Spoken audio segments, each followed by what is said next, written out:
ഈ പപ്പീസൊക്കെ food decoration കാണിച്ചു കഴിഞ്ഞാൽ നിങ്ങൾ എന്തോ ചെയ്യും? എന്താ ചെയ്യും മോനെ? എന്താ ചെയ്യണമെന്നുള്ളതിന് ഞാൻ കിടന്ന് പറയുന്നില്ല. നമ്മുടെ ട്യൂണയൊക്കെ ഫുഡ് ഡെക്കറേഷൻ കാണിച്ച സമയത്ത് നമ്മുടെ ആരും എന്തോ ചെയ്തെന്നുള്ളത് നിങ്ങളൊന്ന് കണ്ടു നോക്ക്. കണ്ടു കഴിയുമ്പോൾ ഈസി ആയിട്ട് മനസ്സിലാവും. ആദ്യം പറഞ്ഞു തരുന്നുണ്ടല്ലേ അവനെ? നീ ഫുഡ് കൊടുക്കണം. നീയും ഫുഡ് കൊടുക്കണം. അടുത്തോട്ട് ചെന്നപ്പോ അവള് കുരച്ചിട്ട് കടിക്കാൻ വന്ന്. അപ്പൊ നമ്മൾ എന്തോ ചെയ്തേ? ഞാൻ കൈ വലിച്ച് പിന്നെ കുറച്ച് കഴിഞ്ഞിട്ട് കുഴച്ചു കൊടുത്തപ്പോ കടിക്കാൻ വന്നപ്പം അവളെ നോ പറഞ്ഞ് ബാക്കിലോട്ട് നീക്കിപ്പിച്ചിട്ട് പാത്രം എടുത്തിട്ട് അവള് അടങ്ങിയിരുന്നിട്ട് കൊടുത്തു. ഓ വണ്ടർഫുൾ.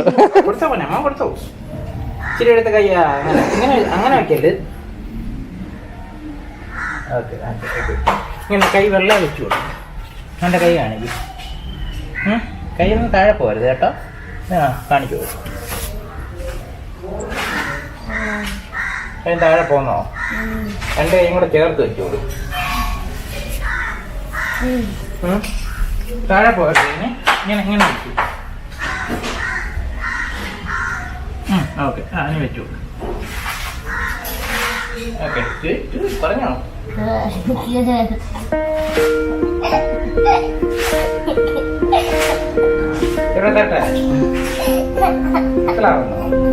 നക്കി നക്കി കഴിക്കുമ്പോഴേ നമുക്കൊരു കിളിയാവും.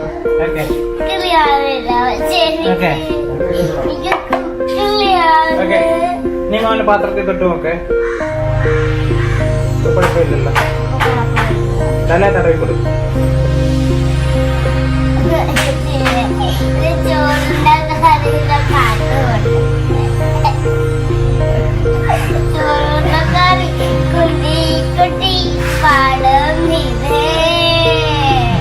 ഇത്തിരി എടുത്ത് കൈ വെച്ചു കൊടുക്കും. ചോറ് രമണിയെ സൈഡിൽ നിന്ന് എടുത്തിട്ട് കൈ വെച്ചു. അങ്ങനെ വിരൽ വെച്ചു കൊടുക്കില്ല. കൈ വെള്ളം വെച്ചു.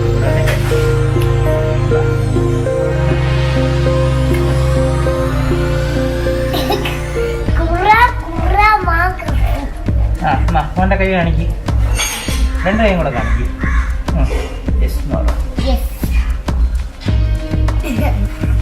ഓക്കെ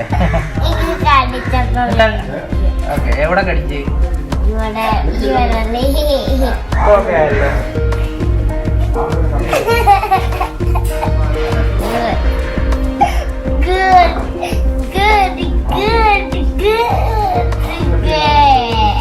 നീ പാത്രത്തിൽ തൊട്ട് നോക്ക്. കുഞ്ഞാ പോയി കേട്ടോ.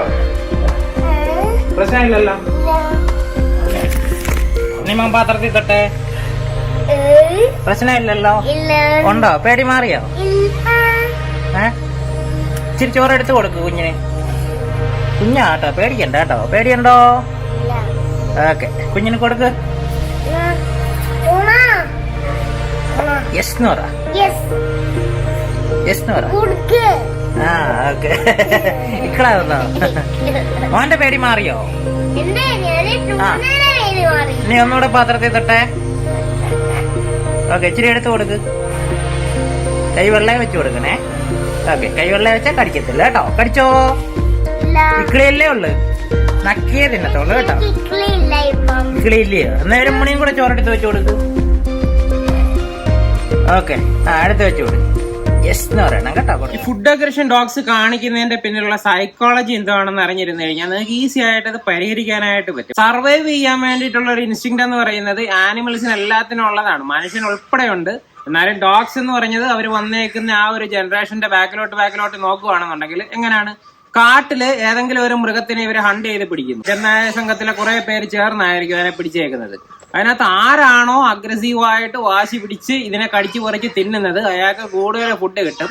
ബാക്കിയുള്ളവർക്ക് കുറഞ്ഞു വരും. ചിലർക്ക് കിട്ടാതാവും. സർവൈവൽ ഓഫ് ദി ഫിറ്റസ്റ്റ് എന്ന് പറയുന്ന ആ ഒരു പ്രിൻസിപ്പിളിന്റെ പുറത്തല്ലേ അവർ ജീവിക്കുന്നതെന്ന് പറയുന്നത്. ഇപ്പൊ ഒരു 50 ചെന്നായകള് ഒരു ഗ്യാങ്ങിലുണ്ട് എന്ന് പറയുകയാണെന്നുണ്ടെങ്കിൽ അതിനകത്ത് വർഷങ്ങളോളം ജീവിച്ചു പോകുന്നത് ആ ഒരു ഫൈറ്റ് ചെയ്തത് എടുക്കാൻ വേണ്ടിയിട്ട്, ഫുഡ് എടുക്കാൻ വേണ്ടിയിട്ട് കഴിവുള്ളവരായിരിക്കും. അപ്പൊ ആ ഒരു ജനറേഷനിൽ നിന്ന് വന്നേക്കുന്നത് കൊണ്ടിട്ട് തീർച്ചയായിട്ടും ഇവരുടെ രക്തത്തിൽ, ഡോഗ്സിന്റെ രക്തത്തിലും ആ ഒരു അഗ്രസീവ് നേച്ചർ ഉണ്ടായിരിക്കും. ഇപ്പൊ ചിലർ ചോദിക്കും ഫുഡ് കൊടുത്തിട്ട് എടുക്കാൻ പോകുമ്പോഴല്ലേ അഗ്രസീവ് ആകുന്നതെന്നുള്ളത്. തീർച്ചയായിട്ടും അങ്ങനെയാണ്.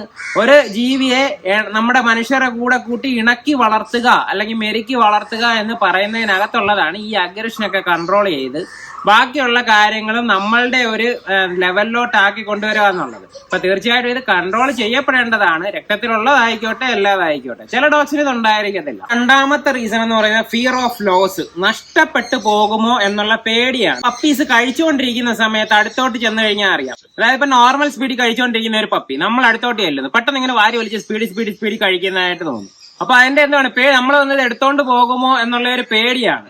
അത് കാരണം ഫുഡ് അഗ്രഷൻ ഉണ്ടാകാറുണ്ട്. അത് ആദ്യം ചിലപ്പോ അതിനൊരു വെപ്രാളം മാത്രമേ കാണത്തുള്ളൂ. ഏജ് കൺവേർട്ടായി വരുന്നതനുസരിച്ചിട്ട് ആ ഒരു ക്യാരക്ടർ മാറുകയും നമ്മുടെ അടുത്ത് ഗ്രൗൾ ചെയ്തുകൊണ്ടൊക്കെ വരികയൊക്കെ ചെയ്യും. അപ്പൊ അങ്ങനെ കാണുവാണെന്നുണ്ടെങ്കിൽ നിങ്ങളത് മുളയിലേ തന്നെ നുള്ളിക്കളയുകയാണെന്നുണ്ടെങ്കിൽ ഒരിക്കലും നിങ്ങൾക്ക് ഒരു ട്രെയിനറിന്റെ ഒന്നും ആവശ്യം വരത്തില്ല. നമുക്ക് വീട്ടിൽ തന്നെ ചെയ്യാവുന്ന ഒരു കാര്യമാണ്. ഇതെല്ലാം പപ്പി ഏജില് കൊച്ചു കുട്ടികൾക്ക് പോലും കൈകാര്യം ചെയ്യാൻ പറ്റുന്ന ഒരു കാര്യത്തിനെ നമ്മൾ ഇഗ്നോർ ചെയ്യുകയും വളർത്തിക്കൊണ്ട് വരികയും ചെയ്താണ് നമ്മൾ ഹാൻഡിൽ ചെയ്യാൻ പറ്റാത്ത ഒരു അവസ്ഥയിലോട്ട് വരുന്നത്. അടുത്ത റീസൺ വിശ്വാസമില്ലായ്മയാണ്. ഒരു പപ്പിയായിട്ട് വീട്ടിലോട്ട് വരുന്നു, ഫ്രഷ് ആയിട്ടുള്ള ഡോഗാണ്.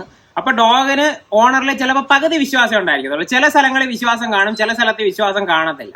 ഓണറിനെ ഇത് എടുത്തോണ്ട് പോകാൻ വരുന്ന ഒരു കള്ളനായിട്ടായിരിക്കും ചില ഡോഗ്സ് വീക്ഷിക്കുന്നതെന്ന് പറയുന്നത്. ഈ ഫുഡ് വെച്ചു കൊടുക്കുന്നത് വരെ നല്ലോണം നിൽക്കുകയും വെച്ചു കൊടുത്തു കഴിഞ്ഞാൽ പെട്ടെന്ന് അതിന്റെ ക്യാരക്ടർ അങ്ങ് മാറുകയും ചെയ്യുന്നത് കാണാം. അപ്പൊ അങ്ങനെയുള്ള കേസുകളിൽ നമ്മൾ എങ്ങനെയാണ് അതിനെ കറക്റ്റ് ചെയ്യുന്നതെന്ന് ചോദിച്ചു കഴിഞ്ഞാൽ വിശ്വാസം പിടിച്ചു പറ്റണം. വിശ്വാസം പിടിച്ചു പറ്റാൻ വേണ്ടിയിട്ട് എടുത്തോണ്ട് പോകാൻ വരുന്ന ഒരാളല്ല, പകരം ഫുഡ് ഇട്ട് കൊടുക്കാൻ വരുന്ന, ഫുഡ് ആഡ് ചെയ്ത് കൊടുക്കാൻ വരുന്ന ഒരാളാണെന്നുള്ളത് അതിനെ ബോധ്യപ്പെടുത്തുകയാണ് വേണ്ടത്. അതിന് സാധാരണ നമ്മൾ ചെയ്യുന്നത് കൂടുതൽ ഫുഡ് ഇട്ടിട്ട് കൊടുക്കും. അതായത് കംപ്ലീറ്റ് ഫുഡും ഒരുമിച്ച് കൊടുക്കാതെ പകുതി ആദ്യം കൊടുക്കും. രണ്ടാമത്തെ തവണ വരുമ്പോഴത്തേന് ഡോഗ് അഗ്രഷൻ കാണിച്ചാലും നമ്മൾ അതിനെ എതിർത്തോണ്ട് കുറച്ചുകൂടെ ഫുഡ് ഇട്ട് കൊടുക്കും. അങ്ങനെ പതുക്കെ സ്റ്റെപ്പ് ബൈ സ്റ്റെപ്പായിട്ട് ചെയ്യുമ്പോഴത്തേന് ഓരോ തവണയും നമ്മൾ വരുന്ന എന്തിനാണ് ഡോഗിനെ സംബന്ധിച്ചിടത്തോളം അതിന് കൂടുതൽ ഫുഡ് ഇട്ട് കൊടുക്കാനാണ്. രണ്ടാമത് ചെയ്യാറുള്ളത് കൂടുതൽ വാല്യൂബിൾ ആയിട്ടുള്ള ഐറ്റംസ് നമ്മൾ സേവ് ചെയ്ത് വെച്ചേക്കാം നമ്മുടെ കയ്യിൽ. വരുമ്പോൾ ഇട്ട് കൊടുക്കുന്നതായിരിക്കും. അതായത് ഇപ്പൊ റൈസും ചിക്കനും കൂടെ കൊടുക്കുന്നതെന്ന് വെച്ചേക്കട്ടെ. ആദ്യമേ ചിക്കനും കുറച്ച് റൈസും കൂടെ നമ്മൾ കൊടുത്തു, ബാക്കി ചിക്കൻ ഫുള്ള് നമ്മുടെ കയ്യിലിരിക്കുവാണ്. അപ്പൊ ഓരോ തവണയും നമ്മൾ പാത്രത്തിന്റെ അടുത്തോട്ട് വരുന്നത് കുനിഞ്ഞു വരുന്നതൊക്കെ എന്തിനാണ്? ചിക്കൻ ഇട്ട് കൊടുക്കാനാണ്. അപ്പൊ വാല്യൂബിൾ ആയിട്ടുള്ള ഐറ്റം നമ്മുടെ കയ്യിലിരിക്കുന്നത് കൊണ്ടിട്ട് ഡോഗിന് നമ്മുടെ അടുത്ത് ആ ഒരു ദേഷ്യമായിരിക്കത്തില്ല, ഒരു വിശ്വാസക്കേടായിരിക്കത്തില്ല, നമ്മൾ കള്ളനാണെന്നുള്ള ഒരു തോന്നലായിരിക്കത്തില്ല ഉണ്ടാവുന്നത്. നമ്മളെപ്പോഴും അയാൾക്ക് ഇത് തരാനായിട്ട് വരുന്ന ഒരു നല്ല മനുഷ്യൻ. അപ്പൊ ഡോഗിന്റെ ഫുഡ് അഗ്രഷൻ അങ്ങനെ പെട്ടെന്ന് മാറാറുണ്ട്. ഫുഡ് അഗ്രഷന്റെ മറ്റൊരു കാരണം പാസീവ് റീഇൻഫോഴ്സ്മെന്റ് ആണ്. അതായത് ഇപ്പൊ ഡോഗ് നോർമലി അതിന്റെ ഇൻസ്റ്റിങ്ക്റ്റ് കാരണം അഗ്രഷൻ കാണിച്ചു എന്ന് വെക്കുക. കുഞ്ഞിലേ വരുമ്പോഴത്തേന് അഗ്രഷൻ കാണിക്കുകയും ഡോഗിന്റെ ഓണർ പെട്ടെന്ന് പേടിച്ച് പിന്മാറുകയും ചെയ്യുന്നു. അപ്പൊ അതിന് റിവാർഡായിട്ട് ഡോഗിന് കിട്ടുന്ന എന്തുവാണ്? ആ കഴിച്ചുകൊണ്ടിരിക്കുന്ന ഫുഡ് കംപ്ലീറ്റ് ആയിട്ട് അയാളുടെ സ്വന്തമായിട്ട് കിട്ടുമല്ലേ. അപ്പൊ ഇത് കൂടി വരും. അതായത് ദേഷ്യപ്പെടുന്നു, ഡോഗിന് ഫുഡ് കിട്ടുന്നു, ദേഷ്യപ്പെടുന്നു, ഡോഗിന് ഫുഡ് കിട്ടുന്നു. അപ്പൊ ഇത് നമ്മളറിയാതെ നമ്മൾ ചെയ്തുകൊണ്ടിരിക്കുന്ന ഒരു ഇൻഡയറക്റ്റ് ട്രെയിനിങ് ആണ്. അഗ്രഷൻ ആണ് അവിടെ അതിന് ട്രീറ്റ് ഇട്ടിക്കൊണ്ടിരിക്കുക. നമ്മളൊരു സിറ്റ് കമാൻഡ് പഠിപ്പിക്കുന്ന അതേ കാര്യം തന്നെ അവിടെ നടക്കുന്നത്. സിറ്റ് ആകുന്നു, ട്രീറ്റ് കൊടുക്കുന്നു, സിറ്റ് ആകുന്നു, ട്രീറ്റ് കൊടുക്കുന്നു. ഇവിടെ എന്താ? അഗ്രസീവ് ആകുന്നു, അതിന് ഫുഡ് കിട്ടുന്നു, അഗ്രസീവ് ആകുന്നു, ഫുഡ് കിട്ടുന്നു. അപ്പൊ അത് ക്യാൻസൽ ചെയ്യണമെന്നുണ്ടെങ്കിൽ നമുക്ക് അഗ്രഷനെ ഒന്നുകിൽ ഇഗ്നോർ ചെയ്യാം. ആദ്യത്തെ ഒരു ചെറിയ പപ്പി ലെവലിലാണെന്നുണ്ടെങ്കിൽ അഗ്രഷനെ ഇഗ്നോർ ചെയ്യുകയും ആ പാത്രം എടുത്ത് മാറ്റുകയും ചെയ്യാം. അപ്പൊ നമ്മൾ അതിന്റെ ഫുഡ് പിൻവലിക്കുകയാണ് അഗ്രഷൻ ഉള്ള സമയത്ത്. എന്നിട്ട് അതിന്റെ അഗ്രഷൻ ഇല്ലാത്ത സമയത്ത് തിരിച്ചു വെച്ചു കൊടുക്കാം. വീണ്ടും അഗ്രസീവ് ആവുകയാണെന്നുണ്ടെങ്കിൽ വീണ്ടും നമ്മൾ പ്ലേറ്റ് മാറ്റുന്നു, അഗ്രഷൻ മാറുന്ന സമയത്ത് വെച്ചു കൊടുക്കുന്നു. അപ്പൊ അതിന് ഫുഡ് കിട്ടുമല്ല, കിട്ടാതിരിക്കുകയാണ് ചെയ്യുന്നത്. പതുക്കെ മാറി വരും. അതൊരു ലേൺഡ് ബിഹേവിയർ ആയിട്ടാണ് വരുന്നത്. ഇൻസ്റ്റിങ്ക്റ്റ് ആണ്. പക്ഷേ അതിനുശേഷവും കൂടുതൽ അത് സ്ട്രോങ് ആയി വരാനായിട്ട് എന്താണ് ഇതിന്റെ ശീലങ്ങളാണ്. അതിന് ശീലത്തിന് കാരണമാവുന്ന നമ്മളത് ഇഗ്നോർ ചെയ്ത് വിടും. കുഞ്ഞിലെ ഒരു പപ്പി ചിലപ്പോൾ അഗ്രഷൻ കാണിക്കുമോ മൈൻഡ് ചെയ്യത്തില്ല. പിന്നീട് അതൊരു ഏജ് ആയി കഴിഞ്ഞാൽ ഈ പറഞ്ഞതുപോലെ നമുക്ക് ഒരാൾക്ക് ഒറ്റയ്ക്ക് ചിലപ്പോൾ ട്രെയിൻ ചെയ്യാൻ പറ്റത്തില്ല, ഒരു പ്രൊഫഷണൽ സപ്പോർട്ട് വേണ്ടി വരും. ലാസ്റ്റ് റീസൺ എന്ന് പറയുന്നത് അല്പം ഇമ്പോർട്ടന്റ് ആണ്, സോഷ്യൽ ഹൈറാർക്കി. അതായത് നമ്മൾ ഈ പറയത്തില്ലേ ലീഡർഷിപ്പ് ക്വാളിറ്റി വേണം, ഡോഗിനെക്കാട്ടിൽ അല്പം മേളിൽ നിൽക്കണം എന്നൊക്കെ. ഇപ്പൊ ചില ഡോഗ്സിന്, വളരെ കുറച്ച് ഡോഗ്സെ അങ്ങനെ കാണിക്കാറുള്ളൂ. കുറച്ച് ഡോഗ്സിന് എന്ന് പറയുമ്പോഴത്തേന് മറ്റു കാരണങ്ങളൊന്നും ആയിരിക്കത്തില്ല, ഈ ഓണറിനെക്കാട്ടിലും മേളിലാണ് തന്റെ സ്ഥാനം എന്ന് ചില ഡോഗ്സ് ധരിച്ചു വെച്ചേക്കും. അപ്പോൾ അവർ ഫുഡ് കഴിക്കുവാണെന്നുണ്ടെങ്കിലോ കളിപ്പാട്ടം വെച്ച് കളിച്ചുകൊണ്ടിരിക്കുവാണെന്നുണ്ടെങ്കിലോ അവർക്ക് അവരെക്കാട്ടിൽ താഴെയുള്ള ആൾക്കാർ അപ്രോച്ച് ചെയ്ത് കഴിഞ്ഞാൽ ഇവരൊന്ന് വിരട്ടും. അങ്ങനെ ഒരു ശീലം ചില ഡോഗ്സിനുണ്ട്. അപ്പൊ അങ്ങനെയുള്ള ഡോഗ്സിനെ നമുക്ക് കറക്റ്റ് ചെയ്യണം എന്നുണ്ടെങ്കിൽ ആ ഹൈറാർക്കി നമ്മൾ സ്വിച്ച് ചെയ്യണം. അതായത് ഡോഗിന്റെ പൊസിഷനിലോട്ട്, ഹയർ പൊസിഷനിലോട്ട് നമ്മളും നമ്മുടെ പൊസിഷനിലോട്ട് ഡോഗ്സും പോകണം.